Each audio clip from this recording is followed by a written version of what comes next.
लूट मचा रखी है उन लोगों ने जी। लोग मर रहे हैं, चिंता किसी को नहीं है। शांति प्रसाद भट्ट जी क्या कहेंगे? आपने आज आवाज उठाई थी कि फुल टाइम हेल्थ मिनिस्टर होना चाहिए।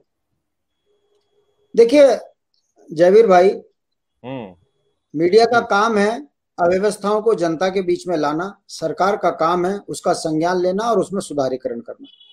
मैं नहीं मानता कि अगर बेड खरीदे गए, वेंटिलेटर खरीदे गए तो उनको इंस्टॉल करने के लिए सरकार के पास नीति मैं नहीं मानता, क्योंकि हर चीज का पहले प्लान होता है, उसके बाद उसकी ऑर्डर जो होते हैं, और जब किसी कंपनी को ऑर्डर सप्लाई होता है तो उनकी टीम उस जगह पर आकर उसको इंस्टॉल करती है। अगर नहीं हुआ है तो निश्चित रूप से इसकी जड़ पे अगर आप जाएंगे, किस दिन ये मामला खुलेगा, तो ये आनन फानन में पैसे की बंदरबाट करने के लिए इसमें खरीद फरोख्त हुई है। बिना प्लान के जब कोई सामान खरीदा जाता है तो वो स्टोर में सड़ता है, वो खाली इसी जगह का नहीं है। मैं पुलिस के एक बड़े अधिकारी हैं जो आज की डेट में मुखिया बने हैं, उन्होंने बड़े बड़े क्रेन खरीद ली थी। वो क्रेन खरीद ली, ड्राइवर ही नहीं था पुलिस विभाग में, और उसके बाद उस क्रेन की क्या दुर्गति हुई सबके सामने मैं बताऊंगा नहीं। आपका स्वास्थ्य विभाग के अंदर जितने बड़े बड़े फाइलों में घोटाले छुपे हैं भट्ट जी जानते हैं, क्योंकि ये जिस पोस्ट पे बैठे हैं, जितना दबाव इन्होंने नौकरी में झेला होगा, ये इनकी आत्मा यहाँ पर बता रही है। जिस तरीके से ये बात को घुमा के बोल रहे हैं, क्योंकि एक अधिकारी हैं, उच्च पद पे बैठे हैं, कई गोपनीयता इनके सीने में है, बाहर नहीं निकलेंगी, मगर इशारों में इन्होंने बता दिया है कि गलती कहाँ है। अरे भाई, जब सरकार है, चुना हुआ जनप्रतिनिधि है, उसके महत्व काम करने वाला आईएएस अफसर है, पढ़ा लिखा है, सब जानता है भला बुरा, उसके नीचे तमाम विभाग है, विभाग प्रपोजल दे रहा है, आईएएस उसे स्वीकार कर रहा है, मंत्री सहमति दे रहा है, फिर अलग क्यों नहीं रही? उसके पीछे की सच्चाई है, कितना % कमीशन है, कमीशन आया नहीं आया, पहले पेमेंट करो भाई, पहले मेरा कमीशन आने दो। और जब कमीशन पे ही चिंता रहेगी तो 1 साल के बाद ऐसी तो सुनने को मिलेगा कि आदमी सड़कों पे मर रहे हैं, डॉक्टर भर्ती नहीं हो रहे, दवाइयां नसीब नहीं हो रही, यहाँ मुख्यमंत्री का चेहरा बदलने के लगी भी रैपर में। तो जब आपकी संवेदनाएं जनहित की ना को हो, हंगामा खड़ा करना पड़ा प्राइवेट हॉस्पिटल में जाके कि मेरे भांजे को बेड नहीं मिला। देखिए कितनी शर्म की बात है। देखिए आप इस बात को समझिए। अब ये सुनिए, एक मंत्री का ये जो विधवा विलाप है, उस मंत्री को ये भी बताना चाहिए कि आप जब मंत्री नहीं थे तो आपकी हैसियत राजनीतिक क्या थी, और आज आपके पास इतनी अकूत संपत्ति आई तो कहां से आई, और आपके भांजे को बेड नहीं मिला और सिस्टम बचा हुआ है। अगर मंत्री होता, पूरा सिस्टम इस समय जेल की सलाखों के पीछे होता, मगर पता है भाई मैं भी लगा पड़ा कमाई में, तू भी लगा रहा कमाई में, सिस्टम लगा पड़ा कमाई में, ना तू बोल ना मैं बोल। कहां है विपक्ष? बताइए कौन सा नेता राष्ट्र का ऐसा है जो इस समय पर भारतीय जनता पार्टी के क्रियाकलापों पे बोल रहा है? कौन सा चैनल ऐसा है जो सरकार को नंगा करने पे लगा है? केवल पोर्टल के लोग, और पोर्टल के लोगों की कितनी बुरी स्थिति है। जयवीर भाई तुम्हारे को जो है बता दो कितना एड गवर्नमेंट से मिलता है। तो जो सरकार की जय जयकार करेगा उसकी चलेगी। और आप देख लीजिए, मैं तो चैनलों में देख रहा हूं, इतनी तारीफ ये अपने बाप की, माता पिता की करते तो ये संस्कारी बच्चे पे कहलाते समाज में, और जितना ये लोग सरकारों की जय जयकार कर रहे हैं, किस बात की जयकार? देहरादून में इलाज नहीं हो रहा, आदमी रोज मर रहे हैं, और यहाँ लगे पड़े चैनल की बात छोड़ दीजिए, सभी जगह की स्थिति खराब हो चुकी है। बार बार आप ये देखिए, ऑक्सीजन नहीं है। अरे भाई सीएमओ बैठे हैं, भले ही सीएमओ के पास में, माना कि आपके पास में पावर नहीं है पैसा खर्च करने की, लेकिन गाड़ी तो है सरकार की दी हुई। सीएमओ को स्पेशली गाड़ी मिलती है विजिट करने के लिए। आप प्राइवेट हॉस्पिटलों पे तो अंकुश लगा सकते हैं, सरकारी हॉस्पिटल में माना कि नहीं व्यवस्थाएं हैं आपके पास में, लेकिन मैं तुम्हें जयवीर भाई देहरादून का उदाहरण बता देता हूं। आप अभी देहरादून के सीएमओ के पास चले जाइए शिकायत लेके, मैं दावे के साथ कह रहा हूं उसकी वर्डिंग क्या होगी, भाई कर लो मेरी शिकायत, क्या होगा, ज्यादा से ज्यादा मुझे देहरादून से हटा देंगे, बस मैं कुछ नहीं कर सकता, आप अपने सरकार को बोलो, मुझे कुछ मत बोलो। उसकी फ्रस्ट्रेशन ये बताती है एक सीएमओ स्तर के अधिकारी की कि वो मानसिक रूप से रोगी है, क्योंकि उसके ऊपर सरकार का भी दबाव, मुख्यमंत्री का भी दबाव, भ्रष्टाचार करने का भी दबाव, और वो ना करे तो देहरादून में टिक नहीं सकता। और देहरादून में वो समझौते केवल इस बात का कर रहा है कि उसके बच्चों की हायर एजुकेशन है, शादी करनी है, राइट, रिटायरमेंट के नजदीक है, यदि वो सरकार से लड़ता है तो फेंक देंगे उसको चमोली, पिथौरागढ़। वो बेचारा उस कारण नौकरी बचाने के लिए इनके अनाप शनाप बातों को सह रहा है। और वो इस हद तक बाहर चली जा रही है कि जब सीएमओ को जनता गरियाती है, हमारे जैसे नेता उन पर दबाव बनाते हैं कि व्यवस्था ठीक नहीं है, तो बेचारा फ्रस्ट्रेशन में बोल देता है कर दो मेरी शिकायत, मेरा ट्रांसफर ही तो होगा।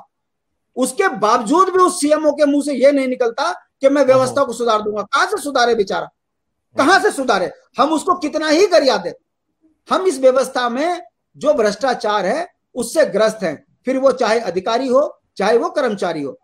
आज के डेट में जो अव्यवस्था हो रही है इसके पीछे मूल अगर मंत्र है तो वह है सत्ता बेईमान है। सत्ता इस कदर बेईमान है कि क्या करेंगे डीजी हेल्थ बन के, बता दो। मैं बता दूं ये भट्ट जी को मैं बहुत अच्छी तरह से जानता हूं। मैंने इनको जो है गुजराड़ी में ऐसे देखा हुआ है जैसे एक मेंटल आदमी होता है।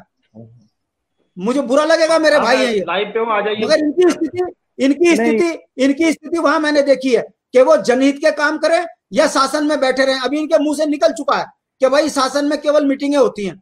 ये समझ सकते हो आप, इशारों में इन्होंने क्या किया? 3 बजे तक तो मीटिंग में रहे, फिर भूखे पेट घर आए, खाना उससे पहले खाए ना, 4 बजे फिर ऑफिस में बैठ जाए, उसके बाद फिर ये जन जवाब भी झेलें, सरकारी जवाब भी झेलें। 2 साल 3 साल जो डीजी हेल्थ बनता है, मैं दावे के साथ कहता हूं, ये मेरा राजनीतिक अनुभव है, वो अपने अनुभव से लाभ नहीं दे पाता, केवल रिटायरमेंट का इंतजार करता है।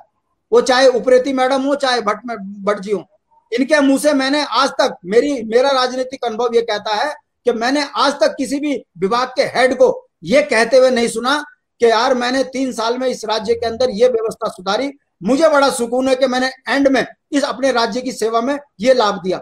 मैं तमाम बड़े अधिकारियों के मुंह से ये सुनता हूं, बस मेरी नौकरी बच जाए, मुझसे कोई गलत कागज साइन ना हो जाए, कहीं ऐसा ना हो कि मेरा बुढ़ापा जेल में चला जाए।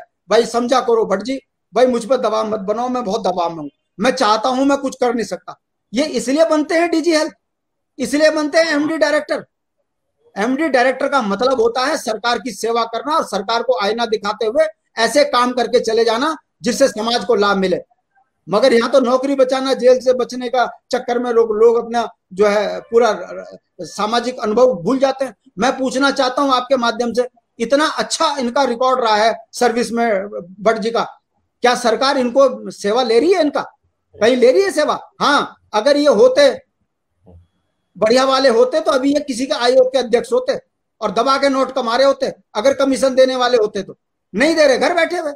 कौन सलाह ले रहा अच्छे आदमियों की? उत्तराखंड में जो पहाड़ी है उसकी जो दुर्गति है उसको सब जानते हैं, और यही कारण है कि भर्तियों में घोटाले हो रहे बाहर वालों के। स्वास्थ्य विभाग में आप देख लीजिए, आप इन्हीं भट्ट जी को पता होगा, एक वो बेचारा इनके शासन काल में एक घोटाला हुआ था, टैक्सी बिल घोटाला। एक गरीब के बच्चे को 2 साल जेल भेज दी, मगर क्या मुख्यमंत्री पे कार्रवाई हुई? क्या किसी सीएमओ पे कार्रवाई हुई? हाई कोर्ट के दबाव में तमाम लोगों ने पैसे जमा कर दिए। अरे ये कौन सा तरीका है भाई? तुमने चोरी करी, जेल जाओ। मगर करेगा कौन? करवाने वाला ऊपर वाला, वो भी मिला हुआ, करने वाला वो भी मिला हुआ। मार किस पे पड़ी? बेचारा टैक्सी चलाने वाले पे। हर डिपार्टमेंट में बहुत बुरी हालत है, इतनी बुरी हालत है जयवीर भाई कि आप और हम 20 साल से चिल्ला ही रहे हैं, हम मुकदमे झेल रहे। आप बताइए, हमको डकैते हैं, सरकार को आईना दिखाते हैं, बेपेल मुकदमा, जो पत्रकार बोलता है जेल मुकदमा, गैंगस्टर उस पर लग जाती है, राजद्रोह उस पर लग जाता है। ये सत्ताएं हैं। सत्ताओं का काम होता है, उत्तराखंड के किसी भी व्यक्ति द्वारा यदि सरकार को कोई सुझाव दिया जाता है, सरकार के मंत्री का काम होता है वो उस सुझाव की चर्चा करे। यदि लाभप्रद है तो वो उसका लाभ ले, और यदि कहीं गलत है तो जिसने शिकायत करी है उसको बैठाए, बताए कि आपकी यहां पर गलती है, आपका सुझाव अगर अमल में आना होता, मगर आपकी ये गलत सुझाव था, इसमें सुधार की जरूरत है। तब तो आदमी को पता लगे कि सरकार उसकी है। एक दौर हमने ऐसा देखा कि सत्ता कांग्रेस की और विपक्ष का नेता यूएनओ में जाकर है अटल बिहारी वाजपेयी देश की गरिमा बनाकर आ रहा, और आज हालत यह है कि विपक्षियों को जेल में फेंक रहे, सत्ता तोबा के लूट रहे। सोचिए, जब नगर निगम में सामान खरीद में घोटाला हो जाता है, वो भी आपदा में, वो भी कोविड के काल में, क्या इनको इतनी शर्म नहीं है, लज्जा नहीं है कि ये घोटाला यदि खुल गया तो क्या इनके बच्चों पे उसका प्रभाव नहीं पड़ेगा? मैं देवभूमि का व्यक्ति हूं, कीड़े पड़ते हैं ऐसे व्यक्ति पर जो गरीब के पेट को काट कर अपने घर को भरता है। जो व्यक्ति कभी 10 पैसे की औकात नहीं रखता था, यहाँ अकूत संपत्ति का मालिक बन गया। केवल इसलिए कि पैर पकड़ लिए, पार्टी ने टिकट दे दिया और जीत गए, उसके बाद आपके पास नैतिक कर्तव्य हो गया कि लूट के खाओ। आखिर कब तक चलेगा भाई? जी जी, एक व्यक्ति को आऊंगा 3.5 शांति क्विंटल प्रसाद से वर्जी। 45-50 रुपए के कपड़े को ज्यादा कुछ नहीं चाहिए, बाकी सब मिथ्या है। और इस मिथ्या पे अपने जीवन को बर्बाद कर रहे हैं, राज्य को बर्बाद कर रहे हैं। भारतीय जनता पार्टी से बहुत उम्मीदें थी। कांग्रेस ने 60 साल जो किया उसको कर्म वो भुगत रहे हैं, मगर भारतीय जनता पार्टी ने देश में सुचिता की बात करके यदि सत्ता पाई है, उत्तराखंड में डबल इंजन कहकर सत्ता पाई है, तो डबल इंजन का डबल प्रभाव उत्तराखंड में दिखना चाहिए था। यहां तो पहाड़ के लोगों का डबल दमन हो रहा है। हॉस्पिटल में जाओ तो डॉक्टर नहीं मिल रहा, दवाई नहीं मिल रही, प्राइवेट में जाओ तो बेचारा गरीब आदमी को बिना इलाज के 5-5 लाख के बिल ठोक दे रहे। कोई नियंत्रण किसी का नहीं है, किसी प्रकार का कहीं कोई मतलब निर्लजता तो हो, कहीं कहीं तो शर्म जी, हो कि भाई हम आऊंगा शांति प्रसाद भट्ट जी, आऊंगा। मैं मुजीब नेतानी जी के पास चलता हूँ। मुजीब नेतानी क्यों जी, जिस होता है तरीके हमको? से ऐसे लोग शांति बीमार बैठ प्रसाद गए भट्ट जी सत्ता में, आरोप लगा राज्य रहे को हैं, बर्बाद कर दिया। जी जी, आप क्या मानते हैं? फुल टाइम हेल्थ मिनिस्टर की तो जरूरत है ही, इसमें कोई दो राय नहीं है। स्वास्थ्य सेवाएं तो पहले से बिगड़ी हैं, ऊपर से कोरोना काल आ गया।